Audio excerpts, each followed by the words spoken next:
'Sister mid night.'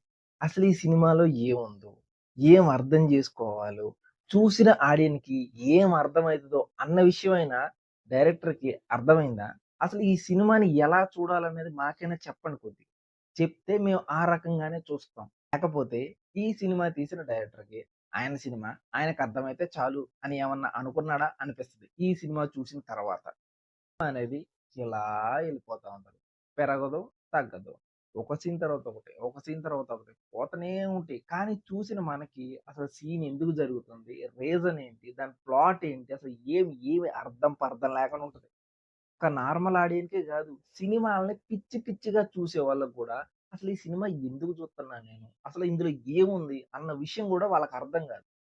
Cinema గురించి సింపుల్‌గా చెప్పాలంటే, ఒక కపుల్స్ పెళ్లి చేసుకొని ముంబై వచ్చి ఒక స్లమ్‌లో ఉంటారనమాట. సింగిల్ గది. ఆ గదిలోనే నిద్రపోవటం, ఆ గదిలోనే వండుకోవటం, ఆ గదిలోనే బట్టలు పెట్టుకోవడం అంతా ఏ టు జెడ్ ఒకటే ఒక గదిలో ఉంటారనమాట. ఆ ఇల్లు గూడా సారీ అది ఇల్లు గూడా అనలేము అది. ఒక గది చిన్న గదనమాట. రోడ్డు పక్కనే ఉంటది. బయట గోల, జనాల గోల, ట్రాఫిక్ సౌండ్స్ అన్నీ లోపలికొస్తా ఉంటాయి. ఇనపడతా ఉంటాయనమాట. ప్రశాంతంగా పడుకోలేవు, ప్రశాంతంగా తినలేవు. ఆ రేంజ్‌లో ఉంటదనమాట. ఆవిడ భర్త ఏదో ఒక పేపర్ ప్రింటింగ్ ప్రెస్‌లో పని చేస్తా ఉంటాడనమాట. ఆయన పొద్దున్నెళ్ళి సాయంత్రం వస్తా ఉంటాడు. మన హీరోయిన్ రాధిక ఆప్టే. ఆవిడ మాత్రం ఇంట్లో ఉండి చిరాగ్గా ఆవిడకి వంట వండడం రాదు, ఇల్లు క్లీన్ చేయడం రాదు. అసలు ఏం పని అసలు ఒక్క పని కూడా రాదనమాట. ఎందుకో అర్థం కాదు. ఇద్దరు చిత్ర విచిత్రంగా బిహేవ్ చేస్తా ఉంటారనమాట. ఆవిడో రకమైతే ఈడో రకం. వాడేమో పొద్దున్నే లెగిసి వాడి పనికి వాడెళ్ళిపోతాడు. ఈవిడకేమో వంట వండటం రాదు.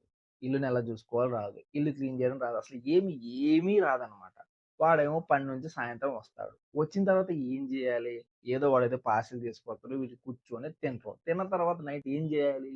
ఆ పనేమో ఈడు జేయడు. వస్తాడు, తింటాడు, మూడంకేసుకొని పడుకుంటాడు.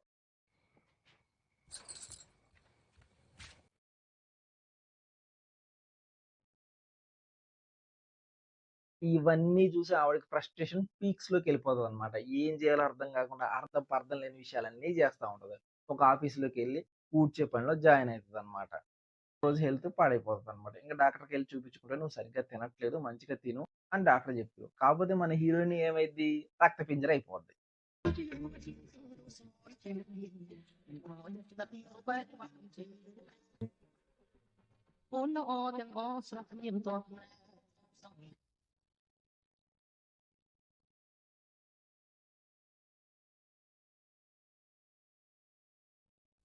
రక్తపింజరోయ్ ఇదే బస్ కొట్టేస్తుంది రోయ్ రక్తపింజరే బస్ కొట్టేస్తుంది రోయ్ కుక్కల్ని, కోళ్ళని, పావురాల్ని పట్టుకొని వాటి రక్తం తాగేసి వాటికి లాస్ట్‌లో సారీ.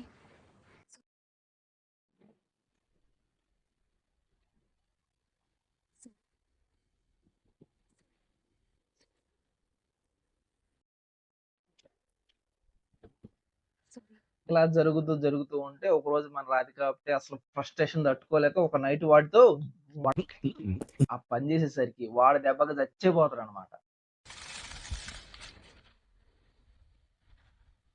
ఇక వాడి బాడీని ఇంట్లో పెట్టుకొని చాలా రోజులు ఉంటది. చుట్టూ ఏదో చెట్టు కొమ్మలు ఏదో వస్తది. వాసన బయటికి రావడానికి. అయినా గాని అదొక సింగిల్ రూమ్. వాసన రాకుండా ఎలా ఉంటది? ఒకరోజు నైట్ వాడి బాడీ మొత్తం పచ్చ పచ్చ ముక్కలు ముక్కలు చేసి బయటికి గిరవాటేస్తదనమాట. ఆ తర్వాత ఇక ఫ్రస్ట్రేషన్‌లో ఇక బయటికెళ్ళిపోతది. ఒక బౌద్ధ సన్యాసిని కలుస్తది. వాళ్ళతో కొన్ని రోజులు ఉంటది. ఆ తర్వాతే ఒక ట్రైనీకి ఎక్కడికో పోతది. ఎండ్ అయిపోయింది. ఇక ఆవిడ చుట్టూ మేకలు పడతా ఉంటాయి. ఎందుకు పడతా ఉంటాయి? ఫస్ట్ ఒక మేక రక్తం తాగిద్దనమాట. ఆ మేక రక్తం తాగేసరికి ఆ మేక యొక్క ఆత్మ ఆవిడలోకొచ్చేసిందా, ఆ మేక పిల్లలేనా అవి? ఆ పిల్లల సీజీఏ ఉంటదబ్బా! వామ్మో! హ్మ్. Mind block. ఈ చెక్క ముక్కల్ని తీసుకొచ్చి పెట్టేసినట్టే ఉంటదనమాట. ఆ రేంజ్‌లో ఉంటది ఆ సీజీఐ. అసలు క్లైమాక్స్ అయిపోయిన తర్వాత అసలు నేను ఏం జేశాను? ఏం జూసాను? అసలు ఏం అర్థం జేసుకోవాలి? అన్నది కూడా అసలు ఏం అర్థం గాదు సినిమా. అట్లుంటది. హ్మ్.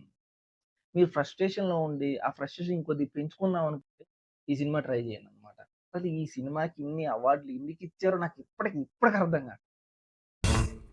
మీరు ఎవరికన్నా ఈ సినిమా అర్థమయ్యి చెప్పాలనుకుంటే నాకు చెప్పండి. ఓకేనా?